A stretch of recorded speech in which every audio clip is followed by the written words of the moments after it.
پہلی وحی کے الفاظ پر ذرا غور کیجیے. اقرأ بسم ربک الذی خلق. پڑھیے اپنے رب کے نام کے ساتھ جس نے تم کو پیدا کیا. پڑھیے اپنے رب کے نام کے ساتھ کہ جس نے تم کو پیدا کیا. خلق الانسان من علق. جس نے انسان کو خون کے لوتڑے سے پیدا کیا.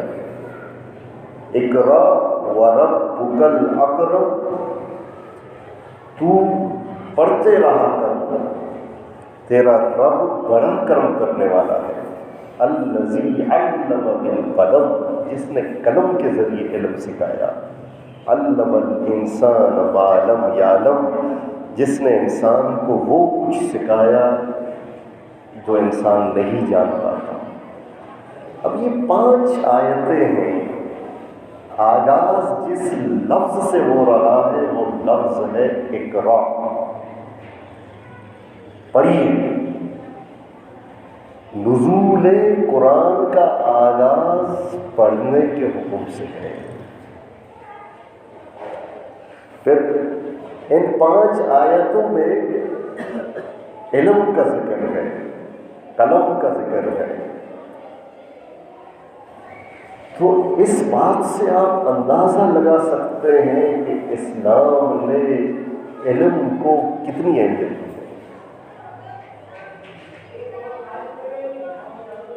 قرآن مجید میں جو تفصیلات بیان ہوئی ہیں،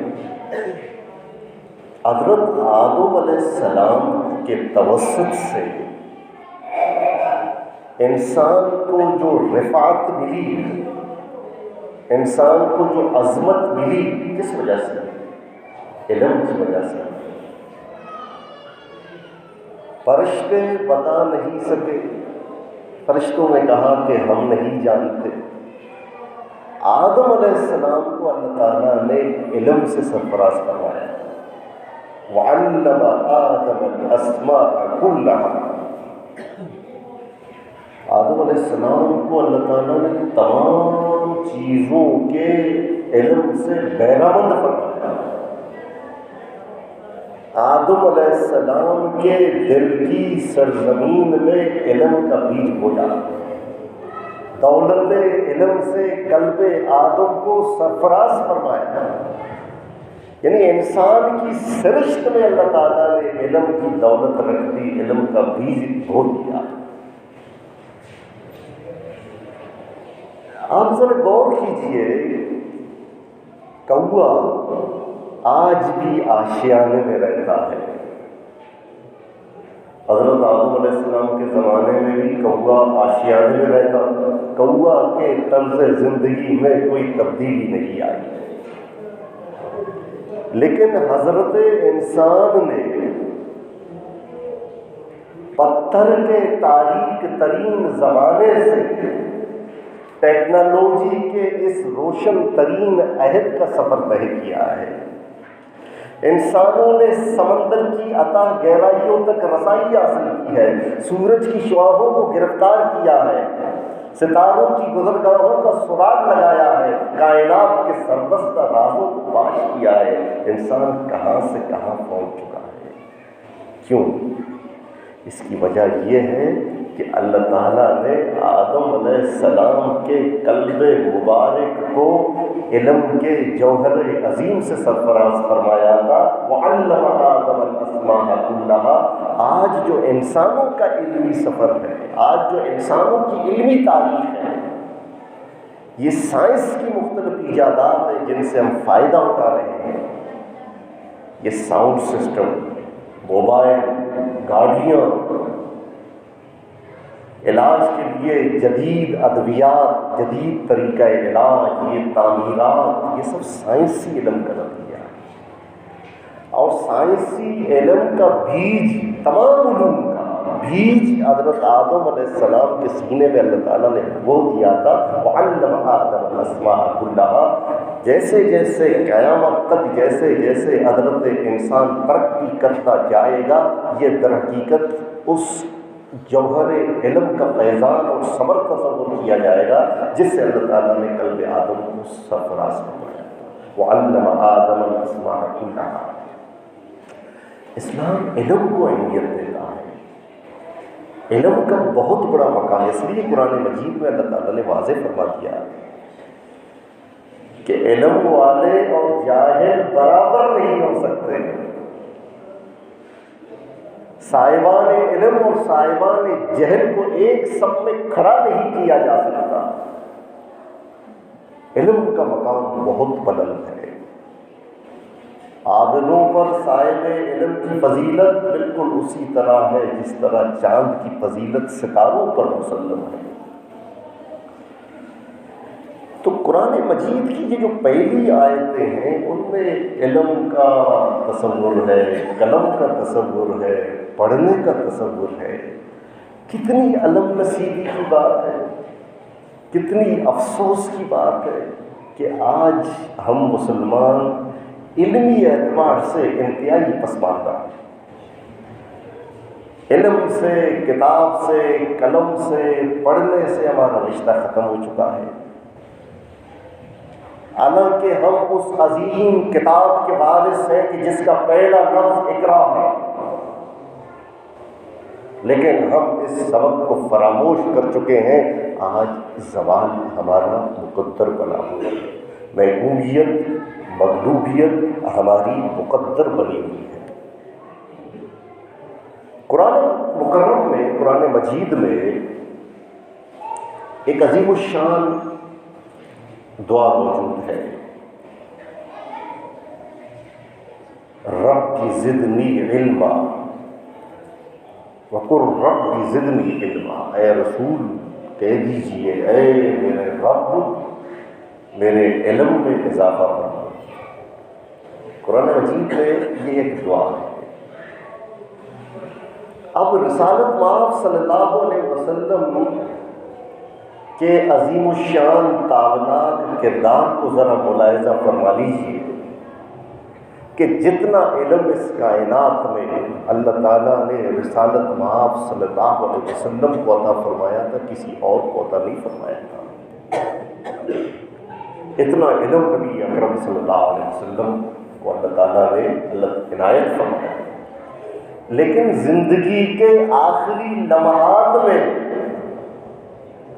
رسالت مآب صلی اللہ علیہ وسلم کثرت کے ساتھ اس دعا کو پڑھتے تھے، ربی زدنی علما، ربی زدنی علما، ربی زدنی علما۔ اے اللہ میرے علم میں اضافہ فرما۔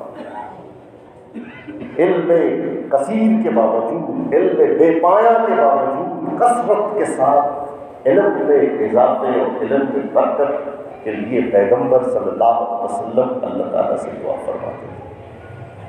اس سے آپ اندازہ لگا سکتے ہیں کہ اسلام نے علم کو کتنی اہمیت دی ہے۔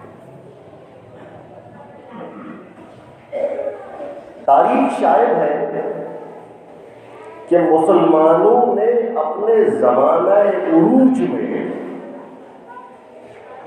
کبھی سائنسی علوم کی مخالفت نہیں کی۔ کیوں مخالفت نہیں کی؟ اس لیے مخالفت نہیں کی کہ قرآن دعوت فکر دیتا ہے کہ کائنات پر غور کرو۔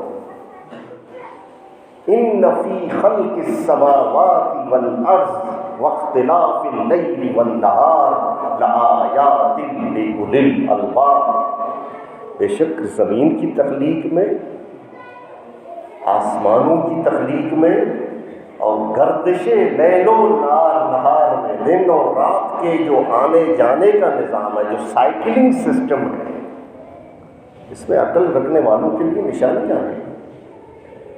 اب اس میں ہدایت کا پہلو بھی آ گیا کہ کائنات پر غور و فکر کے نتیجے میں انسان کو معرفت حق بھی نصیب ہو سکتی ہے، انسان اللہ تک پہنچ بھی سکتا ہے اگر تعصب نہ رکھتا ہو، لیکن ہدایت کے پہلو کے ساتھ ساتھ علم کے میدان میں پیش قدمی کی دعوت ہے، غور و فکر کی دعوت ہے۔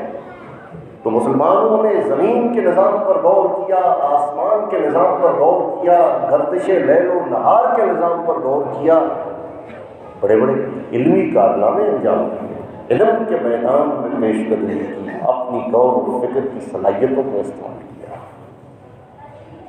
اور مختلف علوم کی بنیاد رکھی، جس کی وجہ سے مسلمان سر بلند رہے۔ مسلمان سائنس کی کیسے مخالفت کر سکتا ہے کہ قرآن خود دعوت فکر دیتا ہے آفاق الانفس پر۔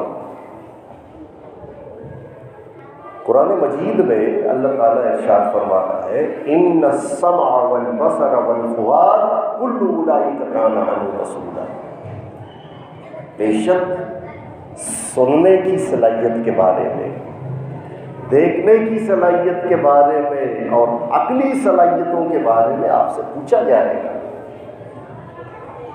اب یہ سمعی یعنی سننے کی جو صلاحیتیں ہیں یا دیکھنے کی جو صلاحیتیں ہیں، جو ادراکی صلاحیتیں ہیں، جو عقلی صلاحیتیں ہیں، جو غور و فکر کی صلاحیتیں ہیں، یہ صلاحیتیں علم کی صلاحیتیں ہیں۔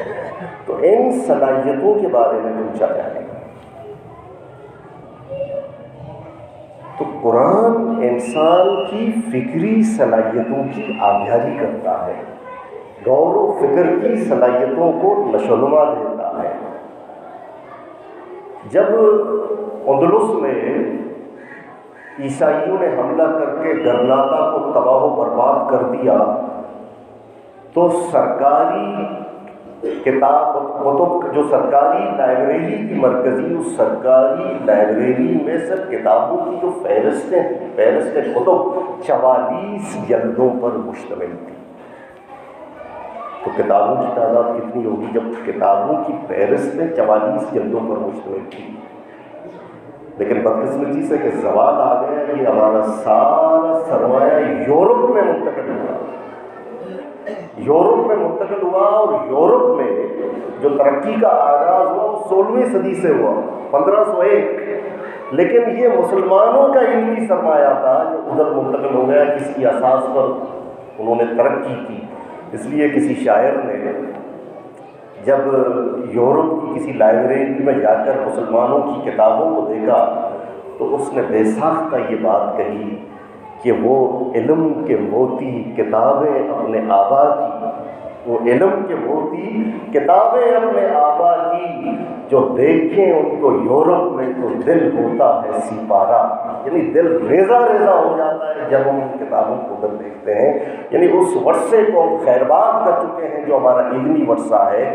ہمارے یہاں جذبات کو ابھارنے کی روش غالب ہے، اشتعال انگیزی اور ہیجان انگیزی کی روش غالب ہے، صحیح علمی رویوں کی آبیاری ہمارے یہاں نہیں کی جاتی۔